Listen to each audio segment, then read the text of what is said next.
Bonjour, je me présente, je m'appelle Anilou.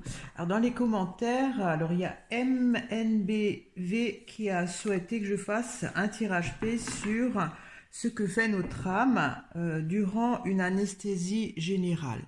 Alors c'est intéressant, mais j'aimerais d'abord faire un tirage sur le coma et ensuite sur l'anesthésie générale parce que ça doit être différent, hein.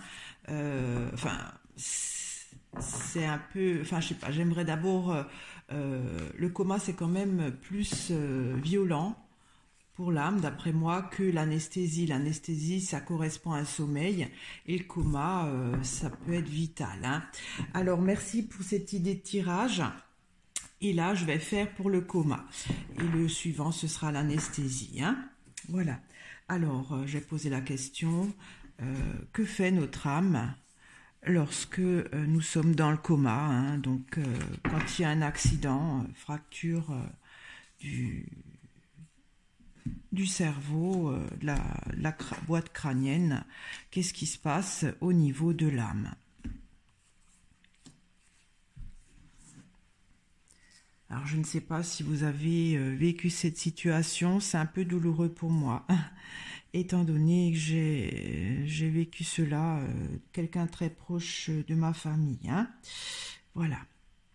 Alors, ça va peut-être m'aider aussi à comprendre pourquoi cet horrible accident était arrivé à mon frère.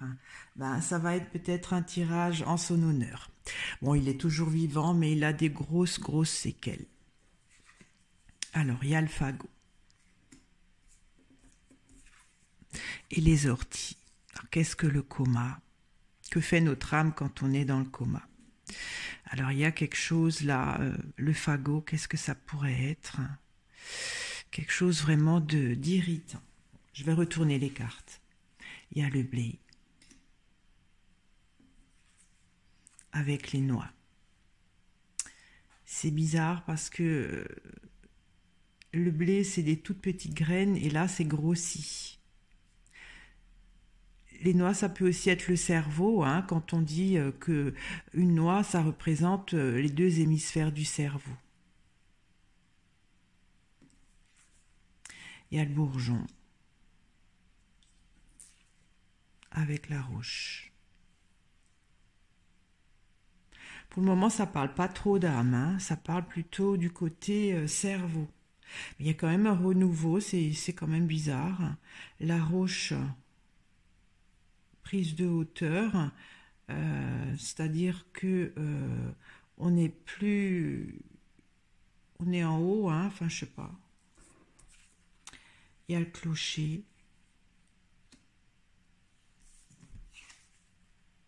Il y a l'api. Il y a une perte de quelque chose. Moi, je voudrais savoir le coma et l'âme, hein, qu'est-ce qui se passe? Là, pour moi, ça parle du cerveau. Le blé, c'est peut-être les neurones, hein, quand on regarde symboliquement. Il y a quelque chose qui commence. La roche, je ne sais pas ce que c'est. Bon, je vais éclaircir, hein. Alors, je vais éclaircir le blé. Il y a le champignon.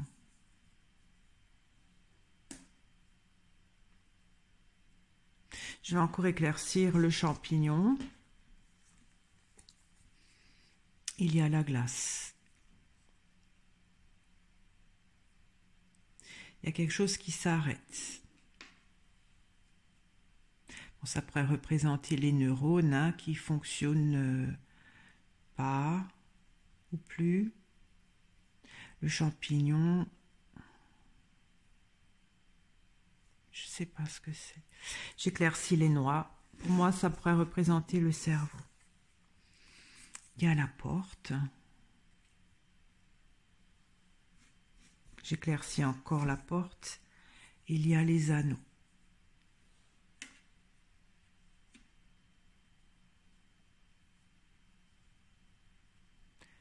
Alors la porte, je ne sais pas. J'éclaircis encore les anneaux. Il y a la gargouille. Il y a quelque chose qui commence à se densifier.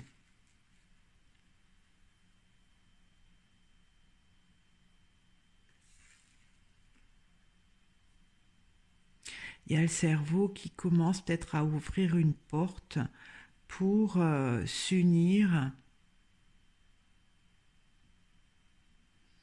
Parce que l'âme, en fait, c'est quand on est entre la vie et la mort. Parce que j'avais fait une fois un tirage sur les fantômes, hein, et j'avais déduit que c'était, si on veut, une âme densifiée. Et pour moi, la gargouille, ça représente cette âme qui est trop dense pour changer de plan et aller dans d'autres sphères.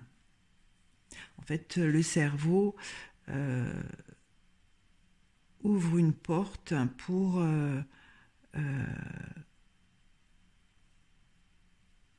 parce qu'il y a en fait, c'est l'âme qui prend peut-être un peu en fait, l'âme commence à se transformer, elle devient dense. Elle est en état de fantôme quelque part. Parce qu'il y a des neurones qui sont figés. Champignon, je ne sais pas ce que c'est. Champignon, c'est un fruit qui pousse des expériences passées. C'est des feuilles. Alors, est-ce que ça... Ouais, je ne sais pas. Alors, je vais éclaircir le bourgeon. C'est quand même assez étrange que il y a un renouveau quand on est dans le coma. Hein. Alors, j'éclaircis le bourgeon.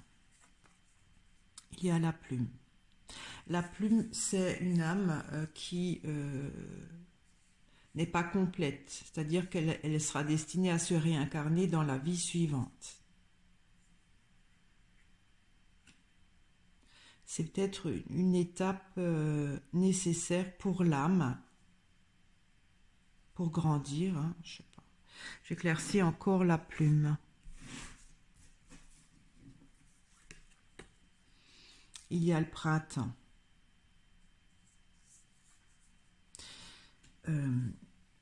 Quand je parle de l'âme, les saisons, si on veut, c'est le début de la vie, de notre vie. Et le bourgeon, c'est aussi le printemps. Je sais pas, c'est... Il doit y avoir un symbolisme là. Je vais encore éclaircir le printemps. Il y a les allées. Pour changer de voie.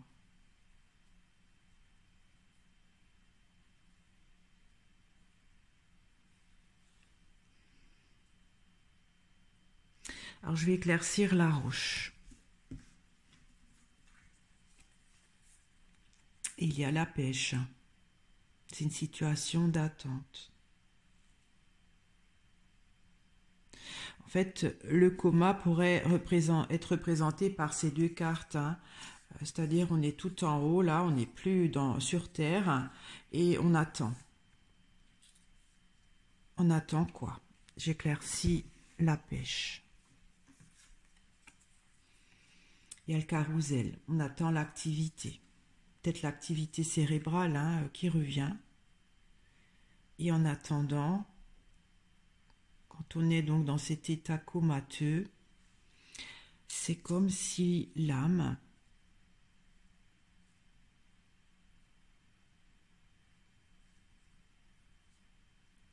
a une possibilité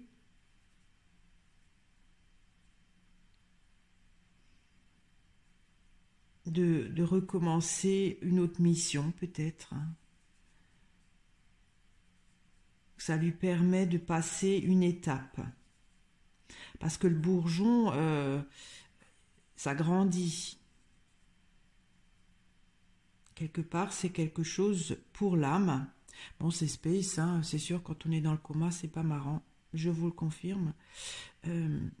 Mais quelque part, pour l'âme, c'est...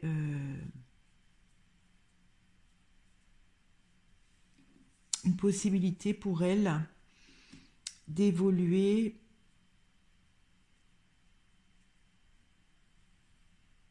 autrement. Alors, je vais encore éclaircir les allées. Il y a la sécheresse. Tiens donc.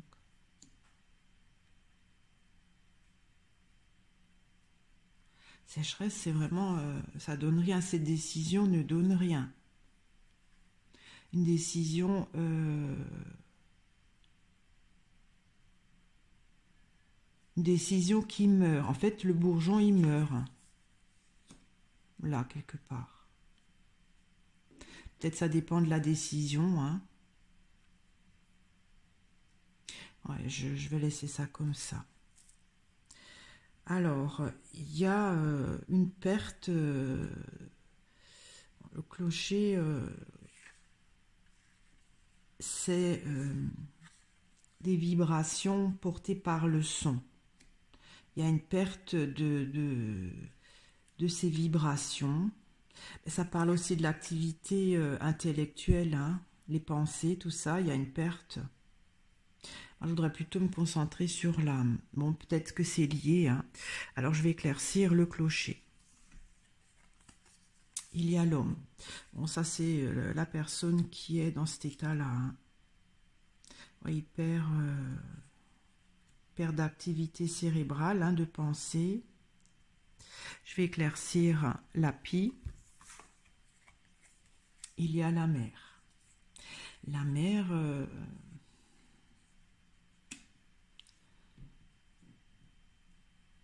c'est transmis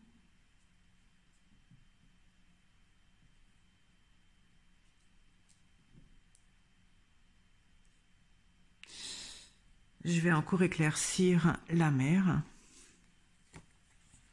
Il y a la croix. La croix, c'est quand on passe d'un plan à un autre. Alors la mer, je ne sais pas ce que ça vient faire là. J'oserais pas dire que c'est la mère qui transmet ce destin à l'enfant. Hein. Je n'ose pas dire ça, mais c'est ce que ça peut... je ne comprends pas ça. Hein. Peut-être que la mère, pour l'âme, ça a une autre symbolisme.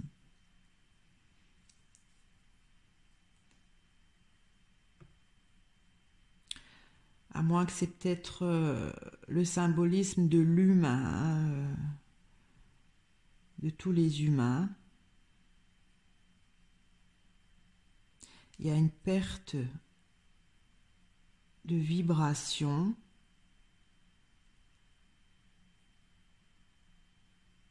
Pour changer de plan. Alors, la croix, c'est les vibrations aussi. Hein. Je vais peut-être encore éclaircir la croix. Alors, il y a le puits.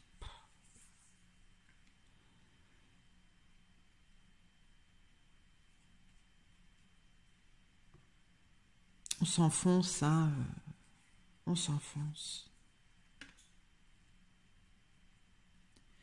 Alors, ça parle pas de l'âme, hein, ça parle, je pense plutôt côté médical, comment que ça se passe.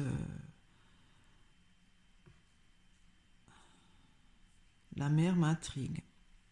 Alors, que fait l'âme pendant, quand il y a le coma? Qu'est-ce qui se passe? En fait, le cerveau, c'est comme s'il ouvre une porte pour permettre à l'âme de commencer à se densifier. C'est-à-dire, mais elle est dans un état de fantôme, c'est-à-dire qu'elle est prisonnière. Elle ne pourra pas s'échapper, enfin, c'est-à-dire s'alléger pour avoir le processus, par exemple, la personne comateuse décède, l'âme est densifiée, c'est-à-dire qu'elle ne pourra pas, restera fantôme. Hein. C'est ce que je peux déduire, parce que des neurones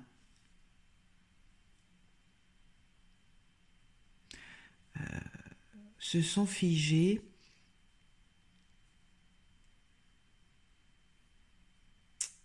Champignon, c'est un fruit. Je vais peut-être encore éclaircir la glace. Il y a le ruisseau. Ouais, c'est l'activité cérébrale qui est vraiment très réduite. Bon, là, il y a juste ça qui sort. Alors donc cet état comateux, hein, quelque part, c'est pour renouveler l'âme. Pour renouveler l'âme, en fait. Pour lui donner...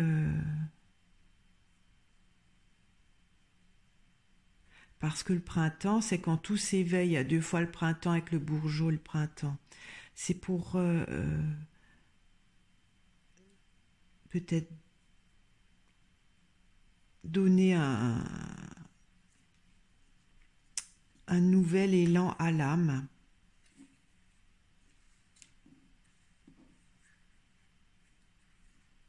Par cette décision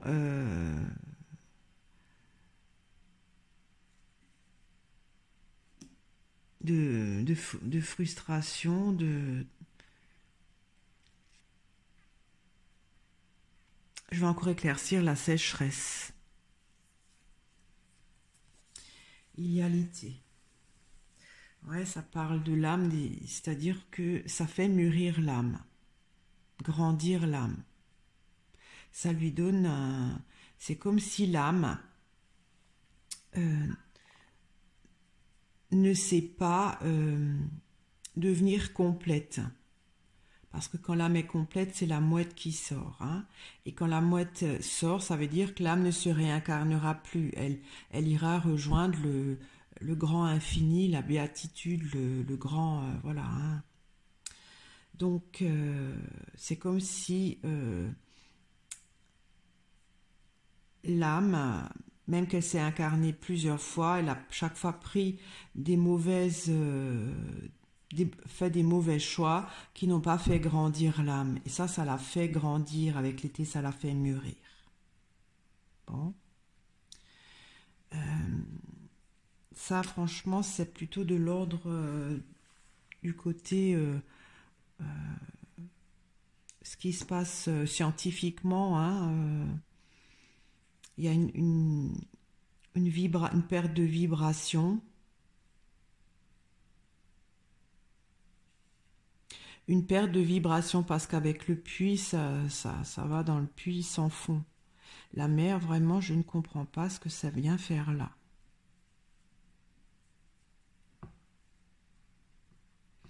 Quelque part, la mère tient un enfant et là, il y a un homme adulte.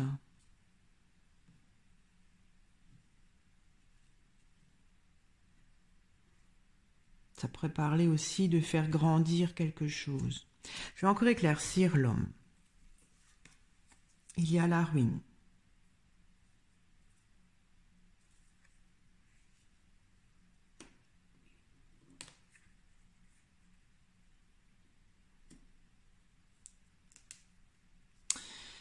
C'est comme si l'homme n'arrive pas à transformer les vibrations, à les bonifier par les pensées. Il faut voir mes autres tirages.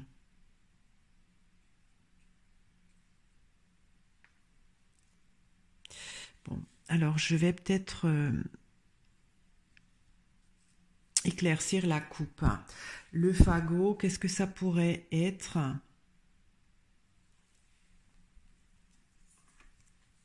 Il y a l'arbre mort. Le fagot, c'est aussi mort, hein. C'est aussi mort puisque bon, on récolte des branches qu'on utilise pour faire voilà, brûler pour faire du feu. Et l'arbre mort, voilà, hein, il est aussi inutile, il est stérile. Il y a des choses stériles qui sont devenues irritantes pour l'âme. Hein.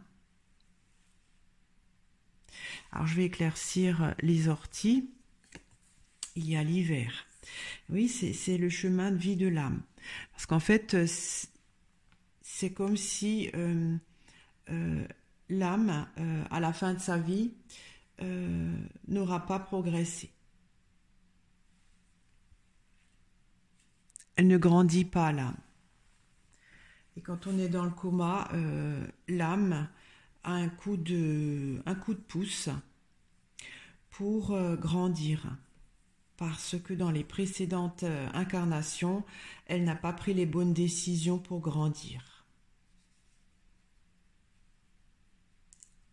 Alors, je vais éclaircir au milieu. En fait, le coma, ça sert à l'âme. Quand elle n'arrive pas à grandir pour faire faire sa mission de vie. Alors j'éclaircis la première rangée. Bon, la forêt, c'est aussi le côté comateux, hein, c'est quelque chose de mystérieux, on ne sait pas trop.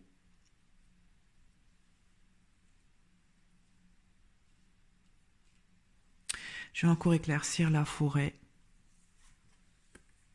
Il y a le château. Ça, c'est le corps, hein, le corps. Bah oui, le corps, il est pas là, hein, c'est-à-dire la conscience est dissimulée parce qu'il y a eu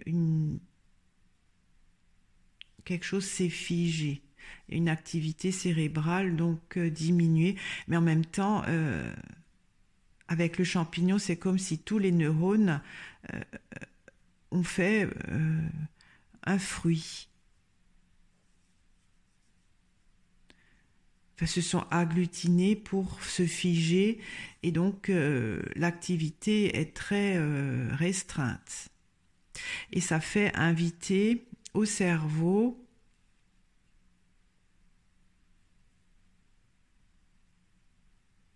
le cerveau ouvre une porte. Alors il y a une alliance quand même pour, comme j'avais dit, l'âme devient une sorte de fantôme. Alors peut-être qu'elle sort du corps, je ne sais pas. Hein, il y a des fois des témoignages.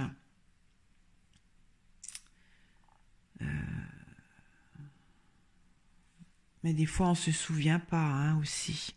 Alors, je vais peut-être éclaircir encore la gargouille. Il y a toutes les saisons qui sortent. Hein, ouais.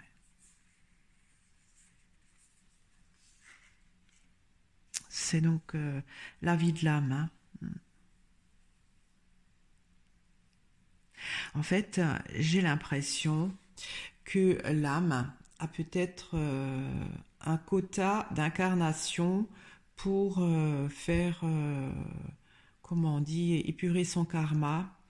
Et si elle arrive en bout de course, parce que là, quand on est, là, je parle du coma, c'est comme si l'âme n'a plus trop encore d'incarnation de possible pour devenir complète. Et ça veut dire qu'elle restera jamais densifiée, c'est-à-dire qu'elle ne pourra jamais atteindre le grand tout et être dans la béatitude. Elle restera condamnée à être un peu comme fantôme. Et en fait, le coma permet à l'âme d'avancer plus vite. C'est une chance pour l'âme. Bon, pour le corps, c'est autre chose. Hein. Alors, je vais éclaircir la deuxième rangée. Il y a la gyroïde. Oui, c'est pour changer le niveau de l'âme qui n'arrive pas à progresser dans les incarnations qu'elle a eues et qu'elle est en train de faire. Alors, je vais éclaircir la dernière rangée. Il y a la toile, quelque chose qui est dangereux. Le puits, c'est dangereux aussi, hein. C'est assez noir. En fait, quand l'homme, par les pensées, n'arrive pas à transformer ses pensées de vibration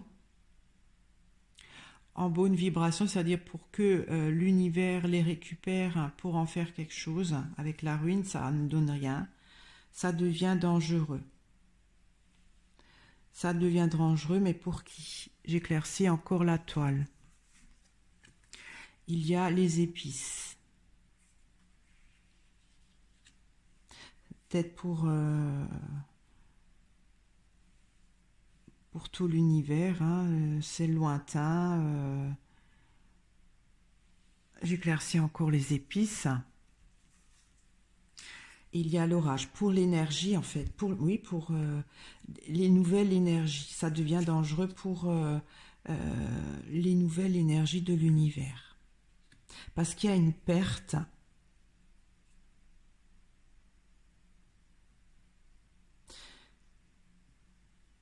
Alors, j'irais presque la matrice, hein, parce que la mère, hein, quand on regarde, c'est la matrice. Hein.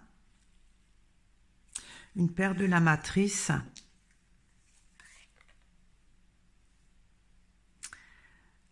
Cosmique, hein, parce que la croix, c'est l'univers qui se perd. Il y a une perte, il y a une perdition d'énergie qui devient dangereux pour la matrice. Alors, c'est-à-dire ce qui engendre, qui fait grandir l'univers. Bon, c'est très space, hein. Voilà. Donc, qu'est-ce qui se passe quand on est dans le coma pour l'âme? En fait, ça lui donne une chance de plus vite évoluer parce que là, son quota de réincarnation, alors comme j'ai compris, il doit y avoir, elle ne peut pas se réincarner indéfiniment, l'âme, d'après moi, hein. Après un certain nombre de réincarnations, ou bien peut-être si elle n'arrive pas à évoluer d'une façon minimum, avec des décisions moins stériles, elle est destinée à rester fantôme, à rester dense. Et quand elle reste dense, à la mort, donc quand elle quitte le corps, elle ne peut pas réintégrer le grand tout. Voilà, donc le coma, c'est, si on veut, une chance pour l'âme. Mais bon, nous, en tant qu'être humain, c'est beaucoup de souffrance. Mais bon, l'âme et le corps sont unis, hein, c'est le souffle de vie. Je vous remercie de m'avoir écouté, je vous remercie de votre fidélité, de vos commentaires. Si vous n'êtes pas abonné, je vous invite à le faire. À très bientôt, au revoir.